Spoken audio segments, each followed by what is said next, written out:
아이들이 태어날 때 10달을 채우고 태어나는 것이 일반적이지만 10달을 다 채우지 못한 채로 태어난 미숙아를 돌보기 위해서 병원에서는 때로 인큐베이터 안에 아이를 넣고 보호하여 돌보는 경우들이 있습니다.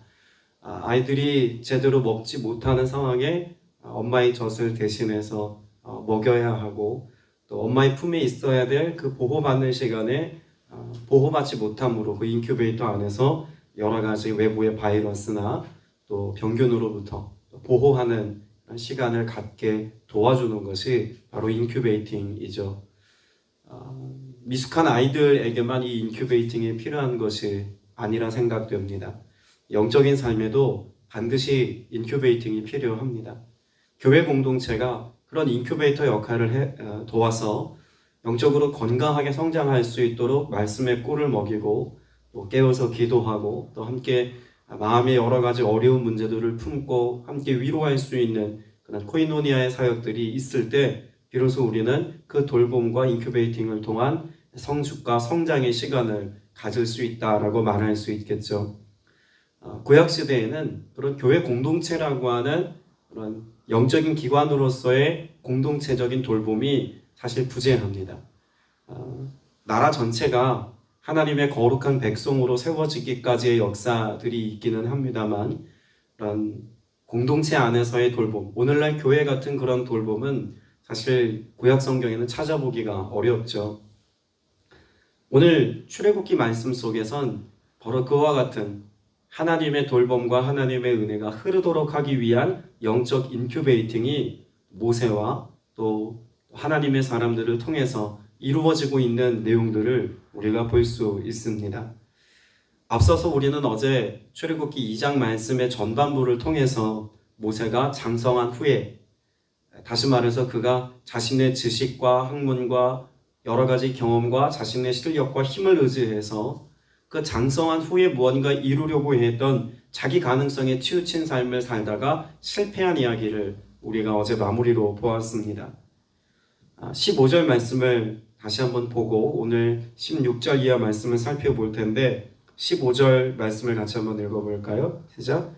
바로가 이 일을 듣고 모세를 죽이고자 하여 찾는지라 모세가 바로의 낯을 피하여 미디안 땅에 머물며 하루는 우물 곁에 앉았더라. 자, 미디안 땅에 머물렀다라고 말하죠. 지금 원래 그러니까 모세가 있었던 그 지역으로부터 여기 미디안까지의 거리로 환산을 하면 대략 한 100km 정도가 됩니다. 굉장히 먼 거리죠. 그 먼 거리까지를 그가 여기 마치 하룻길 달려오듯이 머물러 여기 있는 이유가 있다면 무엇 때문일까요? 그의 삶을 지켜줄 수 있는 유일한 장소가 여기 낯선 땅, 아무도 없는 이 빈 곳이라고 여겼기 때문이 아닐까 생각됩니다. 미디안 땅은 지금으로 말하자면 사우디아라비아 지역입니다. 근데 그 지역에 그가 연고도 없고 아는 사람도 없는 그 땅에 자신의 목숨을 연명하기 위해서 머물러 있는 그 시간이 그에게는 얼마나 힘들고 어려운 시간이었겠습니까? 그런데 그 고독의 시간, 사람들로부터 철저히 거리가 두어진 시간, 자기 가능성이 철저히 포기되어진 그 어려움의 시간, 그가 스스로의 힘으로 할 수 있는 것이라고는 아무것도 없는 자기 부정의 시간을 통해서 결국 무엇을 경험할 수 있게 되었다고 말할 수 있을까요? 자, 16절 말씀을 보겠습니다. 미디안 제사장에게 7딸이 있었더니 그들이 와서 물을 길어 구유에 채우고 그들의 아버지 양떼를 먹이려 하는데, 그러면 지금 이 미디안 땅에서 16절 이하 말씀을 통해서 모세와 누구와의 만남이 예비되어져 있다는 것을 우리는 알 수 있죠. 지금 미디안 제사장과 모세가 만나게 되어지는 사건을 하나님이 이 미디안 땅에서 준비하셨다는 것을 알 수가 있습니다.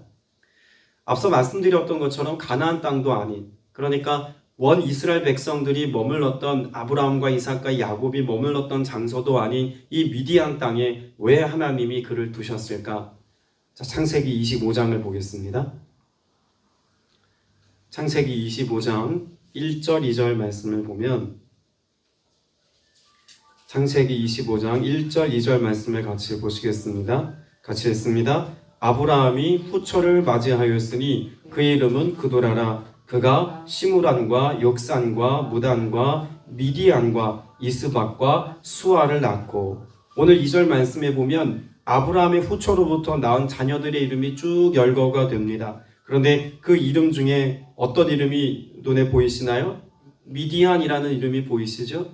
자, 그러면 여기 출애굽기 2장에 등장하고 있는 이 미디안 족성은 누구의 조상이라, 누구의 후손들이라는 겁니까? 아브라함의 후처, 그두라로부터 나온 미디안의 후손들이다라고 하는 것을 알 수가 있죠. 그 미디안 땅에 아브라함의 후처가 낳은 자녀들의 후손들이 머물러 있는 이 미디안 땅에 하나님이 보내신 이유는 딱 하나입니다. 누구와의 만남 때문에요? 이 미디안 제사장 18절에 나오는 르우엘, 또 3장에 가서는 이드로라고 불리워지는 바로 이 사람과의 만남 때문입니다. 그러면 르우엘이라고 하는 이 인물, 이드로라고 불리워지는 이 인물과의 만남을 하나님 왜 예비하셨냐면 아브라함의 계보를 따라 이 제사장이 된 이 가정은 하나님을 경외하고 하나님을 예배하는 가정이었다는 것을 우리는 알 수가 있겠죠. 자, 그럼 앞서 제가 인큐베이팅 하는 것을 말씀드리면서 미디안 땅으로 모세를 뚝 떨어뜨려서 그 먼 곳까지 하나님이 보내신 것이 모세에게 있어서는 너무나 큰 슬픔의 지경이고 또 위기이고 어려움이라고 느낄 만한 상황이었음에도 불구하고 하나님의 계획에서 보자면 이것은 은혜의 사건이었다는 것입니다. 그에게는 너무나 기억하고 싶지 않은 어떤 아픈 과거로 여겨질 만한 이 사건을 통해서 도리어 하나님께서는 미디안의 제사장 르우엘이라고 하는 인물을 통해서 무엇을 경험하게 하기를 원하셨을까요? 하나님을 알고 하나님을 예배하는 삶을 알고 하나님과 일상에서 동행하는 삶에 관해서 알도록 부르셨다는 것입니다. 여러분, 르우엘이라고도 불리워지고 또 이드로라고 불리워지는 이 사람의 본명이 이드로예요. 3장 1절에 보면 이드로라고 소개가 되죠. 르우엘이라고 하는 건 뭐였을까요? 지금으로 말하자면 별명 같은 겁니다. 르우엘이라고 하는 뜻이 있지 않겠습니까? 르우라고 하는 것 자체는 친구라는 의미를 갖고요. 엘은 하나님입니다. 그러니까 르우엘이라고 부를 때는 뭐라고 부를 수 있는 겁니까? 하나님의 친구 이드로라고 그 앞에 별명을 붙여서 불렀던 거죠. 하나님의 친구 이드로. 자, 그러면 하나님께서 모세로 하여금 왜 이드로와 만나게 하셨는지가 더 명확해지지 않습니까? 하나님은 하나님과 친밀한, 하나님과 친구가 되어진 르우엘을 통해서 모세에게 누구를 소개시켜 주기를 원하셨던 걸까요? 하나님을 소개시켜 주기를 원하셨던 것입니다. 왜냐하면 앞서 2장 전반부에서 모세는 그렇게 좌우를 살피느라 자신의 힘과 자신의 실력만을 가지고 백성을 구원해내려고 하는 실패 역사를 기록해 두고 있지 않습니까? 그런데 이제는 어디를 바라보도록 시선을 교정하고 있다는 것을 우리가 알 수가 있죠? 어디입니까? 하나님을 바라보고 하늘을 소망하는 삶을 살아갈 수 있도록 하나님께서는 그를 지금 이 미디안 땅에 불러주셨다는 것입니다. 우리에게도 모세가 겪었던 것과 같은 자신의 힘과 실력으로 뭔가 해보려고 했던 실패의 자리에 머물러 있을 때가 있습니다. 분명 내가 지금까지 계획하고 준비하고 노력한 결과로만 보자면 그 뒤에 우리의 인생 가운데 쓰여질 라이프 스토리가 분명 성공담이어야 마땅한데 왜 실패하는지, 왜 여기서 이런 어려움을 겪는지 우리가 그 답을 찾지 못할 때가 종종 있습니다. 마치 우리의 삶이 미디안에 동떨어져 있는 고독의 시간을 가졌던 것처럼 우리 삶에도 그런 고독의 시간이, 또 결핍의 시간이, 외로움의 시간이 우리에게 있을 수 있다는 이야기죠. 근데 그럴 때 우리가 누구를 만나야 합니까? 르우엘과 같은 믿음의 동력자와 함께 결국 하나님을 경험하는 삶을 살아가는 것이 우리의 삶에 무엇보다 중요하고 필요한 일이라는 것입니다. 그래서 하나님이 하나의 이벤트를 만드셨습니다. 미디안 땅에 하나님이 예비하신 이벤트가 무엇이었냐면 이 미디안에 7 딸들이 있는데 물을 길어서 구유에 채우고 그 아버지의 양떼를 먹이려고 했다라고 기록합니다. 어쩌면 이 미디안 제사장이었던 르우엘에게는 아들이 없었던 것 같습니다. 7 딸들만 지금 소개가 되어져 있죠. 보통 이 양떼를 돌보면 그 양떼를 돌보는 일은 아들들에게 위임이 되는 것이 일반적인데 지금 7딸이 와서 아버지 양떼 돌보는 모습을 보면 아들이 없다고 생각하는 것도 큰 무리는 아닙니다. 그런데 그런 여인들이 지금 광야에 나와 있으니 이 다른 양떼들을 돌보고 있던 목자들이 아마 이 여인들을 업수히 여기고 해하려 했던 것 같습니다. 그래서 17절에 보면 목자들이 와서 그들을 쫓는지라 라고 말하죠. 이걸 누가 해결해 줍니까? 모세가 미디안 땅에 머물러 있는 그동안에 이 일을 해결해 줍니다. 그리고 해결받은 이 여인들이 아마 고맙다 인사만 하고 아버지의 집으로 돌아왔던 모양이에요. 19절에 보면 그들이 이르되 한 애굽 사람이 우리를 목자들의 손에서 건져내고 우리를 위해 물을 길어 양떼에게 먹였나이다. 여러분 19절의 말씀에서 매우 의미심장한 말씀이 기록되어져 있습니다. 어떤 말일까요? 한 애굽 사람이 우리를 목자들의 손에서 뭐하여? 건져내어. 장차 하나님께서 모세를 통해서 하시려고 하는 일이 무엇입니까? 이스라엘 백성들을 애굽 땅에서 건져내는 일을 감당해야 합니다. 그러니까 지금 모세 수준에서 딱 할 수 있는 정도가 어디까지냐면 이 7 미디안 제사장의 딸들을 목자들로부터 도와줄 수 있는, 건져낼 수 있는 정도가 지금 모세가 할 수 있는 힘의 정도, 최선의 정도라고 하는 그 정도치를 보여주는 거죠. 그랬던 모세가 이스라엘 백성들 전체를 책임질 수 있다고 생각하니 무리가 아니겠습니까? 모세가 할 수 있는 수준은 딱 여기까지라면 장차 모세가 이스라엘 백성들을 이끌어내는 출애굽의 건져냄의 그 구원의 사건은 결국 누가 하는 사건이라는 걸까요? 하나님만이 하실 수 있는 사건이라는 것을 여기에서도 찾아볼 수 있습니다. 여러분, 우리는 우리 스스로의 능력을 때로는 과신할 때가 있습니다. 자신의 삶을 과대 포장하는 것에 익숙한 삶을 살고 있는지도 모릅니다. 그러나 하나님께서 우리에게 원하시는 것은 무엇일까요? 내 수준이 딱 여기까지인 것을 하나님 앞에 인정할 때 하나님이 우리의 삶에 역사하시고 개입하셔서 하나님의 은혜를 경험하게 하신다는 것입니다. 뒤에 나오는 23절 후반부에 보면 고된 노동으로 인해서 스스로 자신들의 삶을 책임질 수 있다고 생각했던 이스라엘 백성들이 결국 하나님 앞에 견딜 수 없어서 뭐 했다고 말합니까? 고된 노동으로 말미암아 탄식하며 부르짖으니라고 말하죠. 그 부르짖음의 결과가 뭘까요? 그 부르짖는 소리가 하나님께 상달된지라 라고 말합니다. 그리고 24절 25절에 보면 하나님의 이름이 계속 등장합니다. 1장과 2장을 지나면서 하나님이라는 이름이 거의 기록되어 있지 않다가 지금 23절에 이스라엘 백성들이 하나님을 부르짖으니까 그때에서야 그 고통 소리를 하나님이 들으시고 하나님이라고 하는 이름이 계속 나와요. 그래서 24절에 보면 하나님이 그들의 고통 소리를 들으시고 하나님이 아브라함과 이삭과 야곱에게 세운 그 언약을 기억하사 하나님이 이스라엘 자손을 돌보셨고 하나님이 그들을 기억하셨더라. 지금 이 모든 역사의 주인공이 누구임을 시사해주고 있는 걸까요? 하나님이 주인공이시라는 겁니다. 그리고 하나님에 의해서 하나님의 방법으로 하나님의 때에 하나님의 역사를 하나님이 성취하신다는 것입니다. 그러니까 모세의 가능성이 철저히 부정되어진 이 고독의 현장에 이스라엘 백성들이 부르짖어 하나님이 응답하신 사건을 지금 기록하고 있는 것은 그 모든 일들을 이루기까지 이제는 하나님이 역사의 전면에서 모세와 함께 모세를 통해서 하나님의 일들을 이루기를 원하신다는 것을 말씀해 주고 있습니다. 또 한 가지, 그렇게 하나님을 깊이 경험할 수 있도록 하나님께서 부르신 그 미디안 땅에서 모세로 하여금 뜨겁게 경험하게 하신 것이 있습니다.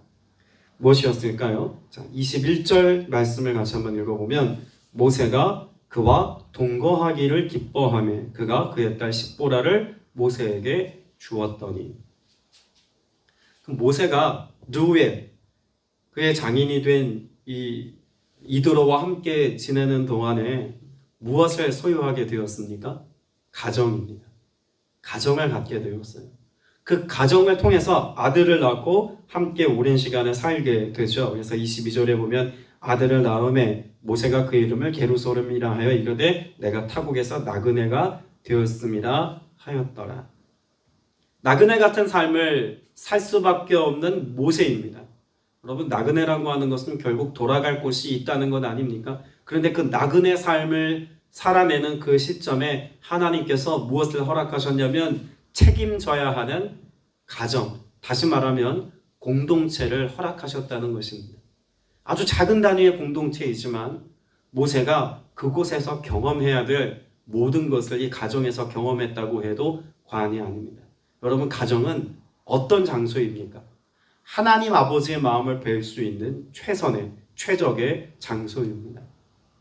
아들을 낳았는데 나그네 같은 삶을 살던 모세의 삶에 장인이 생기고 특별히 하나님을 경외하고 하나님을 섬기는 제사장의 가정에서 그의 딸과 결혼하여서 한 여인을 사랑하게 되고 자녀를 낳고 살아가는 모세의 삶. 여러분, 지금 근 40년을 이 이드로의 집에서 양을 돌보고 양떼를 칩니다. 이 40년의 세월을 그렇게 보낸 것이 어떻게 보면 하나님의 훈련의 과정이기도 하지만 사실적인 내용만 보자면 지금 모세는 아무것도 없는 빈털털이 아닙니까? 그런데 아내를 맞아들이기 위해서 남편이 꼭 갖춰야 하는 것이 있는데 지창금입니다.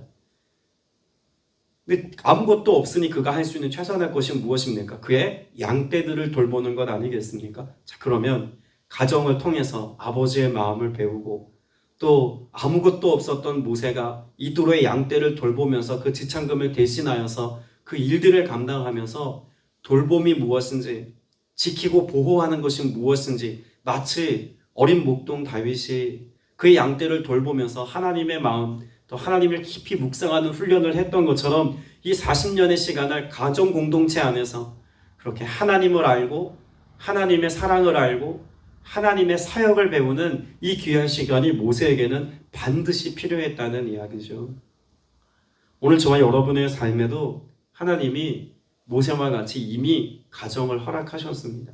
그 안에 상처도 있고 깨어짐도 있고 눈물도 있지만 그러나 그 모든 상황과 형편 속에서 우리가 배울 수 있는 하나의 영적인 관점이 있다면 하나님과 나와의 관계 안에서 하나님이 행하시고 일하시는 것을 선명하게 볼 수 있는 장소가 가정입니다. 여러분이 말씀 속에서 우리가 본문 전체에 드러나진 않지만 결국 하나님이 모세를 어디에서 만났다라고 정의 내릴 수 있는 어떤 한 단어가 있습니다. 지명으로 보자면 미디안이고 광야이고 가정이고 이렇게 말할 수 있지만 시간과 관련해서 생각해 보자면 모세는 일상에서 하나님을 만나는 자리로 초대되었다라고 말할 수 있습니다.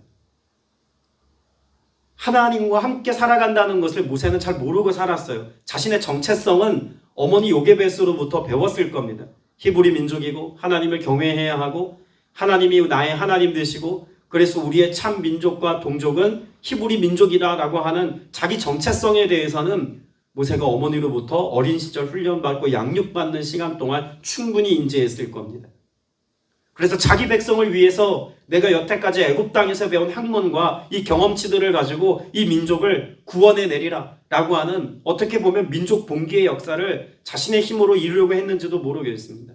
그런데 하나님이 알기 원하셨던 것은 또 하나님이 모세를 통해서 이루려고 하셨던 것은 그가 준비되기를 원하셨다라고 하는 사실을 알 수 있는 것이죠. 그 준비가 대단히 거창한 어떤 영적인 지금으로 말하면 어떤 집회에 참석하거나 일정 기간 동안 양육을 받거나 훈련받는 어떤 그런 프로그램 안에 들어오는 것이 아니라 일상 속에서 매일매일의 삶 속에서 하나님을 깊이 알고 하나님을 묵상하고 예배하는 일상의 영적 훈련의 현장 가운데 하나님이 두셨다라고 볼 수 있는 것입니다.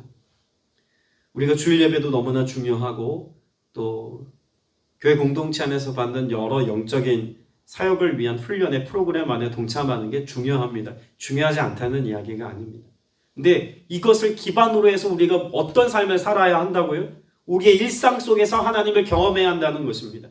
우리의 일터에서 우리 가정에서 우리가 가정일을 가사일을 돌보는 그 일상 속에서 내가 이웃들과 만나 교제하는 일상 속에서 내가 홀로 잠시 쉼의 자리를 선택하는 그 쉼의 현장에서 우리는 하나님을 묵상하고 하나님을 경험하고 하나님이 행하신 일들을 느낄 수 있는 그런 일상 속에서의 하나님을 경험하는 삶이 무엇보다 중요하고 필요하다는 것입니다.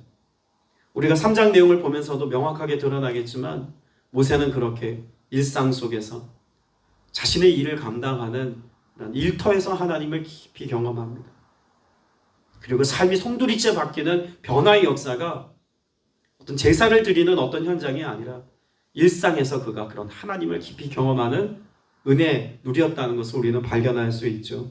바라기는 그 일상을 살아가는 오늘 여러분의 이 하루가 하나님을 만나는 시간이 되고 또 하나님을 더 알고자 갈망해서 이 은혜를 누리는 시간이 되고 내가 감당하기 힘든 어려운 일이라고 규정되어질 만한 그래서 내 인생이 고독하다고 결핍됐다고 탄식해야 될 만한 어떤 상황 속에서도 하나님의 선하심을 찬미할 수 있는 저와 여러분 다 되시기를 주님의 이름으로 축복합니다. 함께 기도하겠습니다. 은혜가 풍성하신 아버지 하나님, 오늘 우리의 삶이 하나님으로 충만한 삶이기를 간절히 소망합니다. 내가 결핍되었다고 느끼는 삶의 어려움의 때, 내가 고독하다고 느끼는 그런 관계의 단절의 때 하나님 앞에 겸손히 무릎을 꿇고 기도하고 예배하는 삶을 선택하기를 소망합니다. 주님, 우리를 뜨겁게 만나주시고 우리를 사명자로 불러주셔서 하나님의 계획 속에 오늘을 살아가게 하시고 그 가운데 선한 능력으로 역사하시는 하나님의 능력과 하나님의 개입을 통해서 오직 신실하신 하나님을 내 삶으로 찬미하고 예배하는 복된 인생 살아가게 하여 주옵소서. 오늘 주님께서 우리에게 이 선한 능력으로 역사해 주시고 인도하시며 응답해 주실 것을 믿사오고 살아계신 우리 구주 예수 그리스도의 이름으로 간절히 기도드려 싸움나이다. 아멘.